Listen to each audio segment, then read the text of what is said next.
Bonjour, bienvenue au journal de 20 heures. Je me nomme Pierre Lemonnier, je serai votre journaliste ce soir. Ce soir, nous avons une cause qui nous tient à cœur.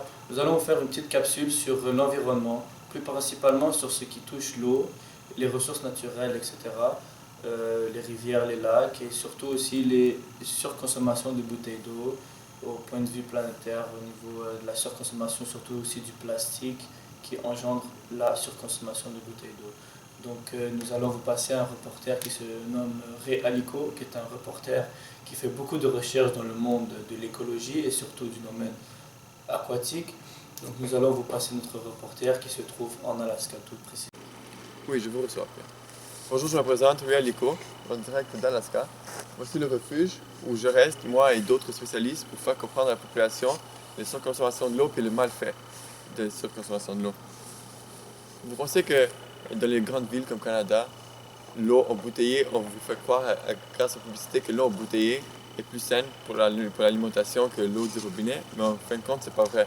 L'eau de robinet, 25% des compagnies comme Aquafina et Dansani sont sponsorisées par Coke, Coca-Cola et Pepsi. Puis cette eau-là provient directement du robinet. Ce qu'ils font, c'est qu'ils prennent la bouteille d'eau en plastique et le mettent dans le robinet puis le vendent beaucoup plus cher. Alors, nous, ce qu'on fait, c'est qu'on boit l'eau qui provient du robinet comme nous, on pourrait faire ça, la même chose chez nous, mais on le paye. C'est-à-dire que chez nous, ça pourrait nous coûter 5000 fois moins cher. C'est ça, c'est les statistiques qui s'appliquent pour les grandes villes comme Canada. Mais quand même, avec 75% des compagnies d'eau embouteillées au Canada, ils prennent leur eau des sources souterraines, ce qui est une eau plus difficile à avoir, plus saine, mais l'eau de robinet reste quand même une des sources à exploiter, car on en a, puis ça ne tue pas l'environnement. Au Canada, par exemple, dans les grandes villes comme Canada, pas seulement ici, un litre d'eau bouteillée peut coûter jusqu'à 5000 $, comme je vous l'ai dit plus tôt, plus cher qu'un litre d'eau bouteille, qu'un litre d'eau au robinet, excusez-moi. Puis, ceci va de 10 à 15% de profit pour les compagnies. Par exemple, si on paye 20 $ pour une caisse de bouteilles d'eau, mais juste par bouteille d'eau, 10% de ce qu'on a payé, ça leur donne leur argent de l'eau, puis 90% après, c'est juste des profits que la compagnie elle fait. En 13 ans, la consommation de l'eau a multiplié de 18,4%, ce qui est passé en 7,3 milliards de litres d'eau consommés à seulement 20% des bouteilles d'eau en plastique dans le monde sont recyclées. Ça veut dire que 80% des autres ne sont pas recyclés et sont placés au site d'enfouissement, ce qui détruit la nappe phréatique du sol puis l'environnement. Ça veut dire que dans les endroits où on les place, on ne pourra plus construire, on ne pourra plus rien faire parce que le sol est déjà contaminé.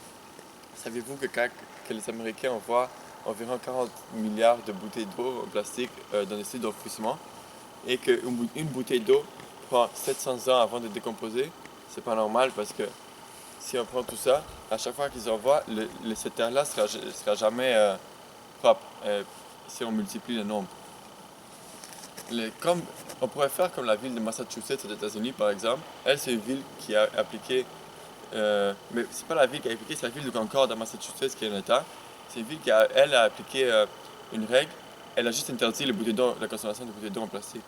Tu n'as juste pas le droit d'en prendre. Donc, au Québec, ce qui nous touche plus profondément, c'est que plus de 10 millions de litres d'eau sont consommés chaque jour, mais pas seulement de l'eau potable, l'eau qu'on prend à la douche et tout. Puis c'est beaucoup pour la population qu'on est quand même. Puis il y a des pays comme l'Italie qui en consomment 208 par habitant. Les pays comme l'Espagne qui en consomment 126 litres d'eau par habitant chaque jour. Les pays comme l'Allemagne qui en consomment un peu moins que l'Espagne, mais ça reste dans les alentours de 126 aussi. Mais vous avez aussi les pays comme la Russie qui en consomment juste 10 litres par habitant par jour.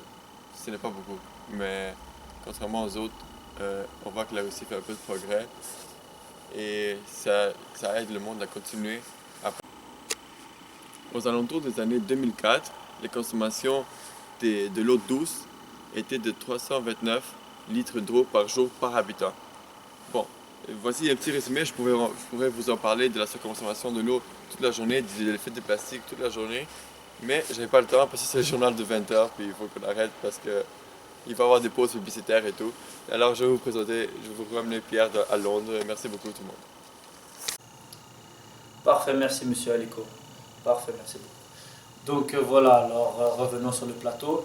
Je vais poursuivre avec des statistiques qui viennent de partout dans le monde, des statistiques plus précisément qui viennent sur le prix de l'eau en Europe, en Amérique du Nord, etc. Donc là, vous pouvez voir à l'écran le tableau qui apparaît. Donc, comme nous pouvons voir sur le graphique, le prix des types d'eau fournis par les municipalités au Canada et dans d'autres pays au mètre cube.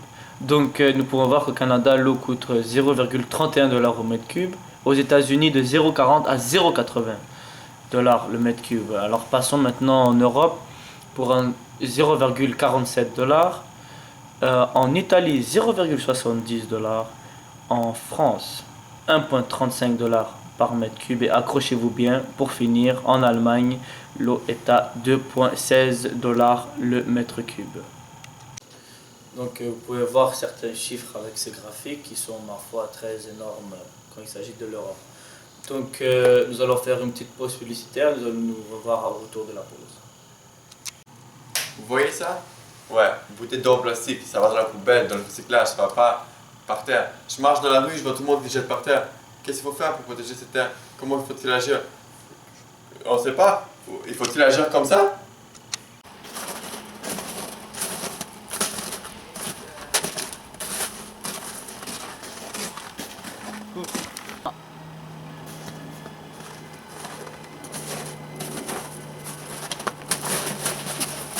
Tu veux que je te lance comme tu as lancé la bouteille?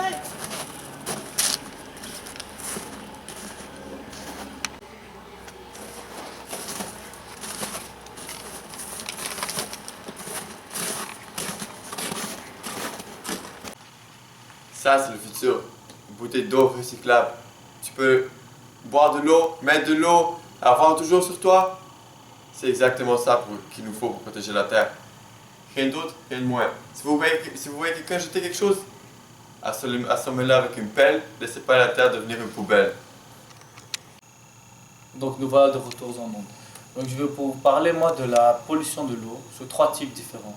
Donc le premier type c'est surtout l'extrait de pétrole et près des rivières ou des cours d'eau. Donc le déversement accidentel de matières bitumineuses qui mettrait en péril l'écosystème aquatique.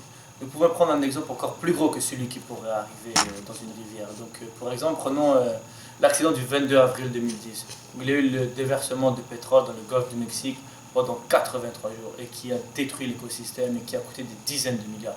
L'écosystème aquatique était détruit et les répercussions économiques étaient énormes. C'était une histoire de fou.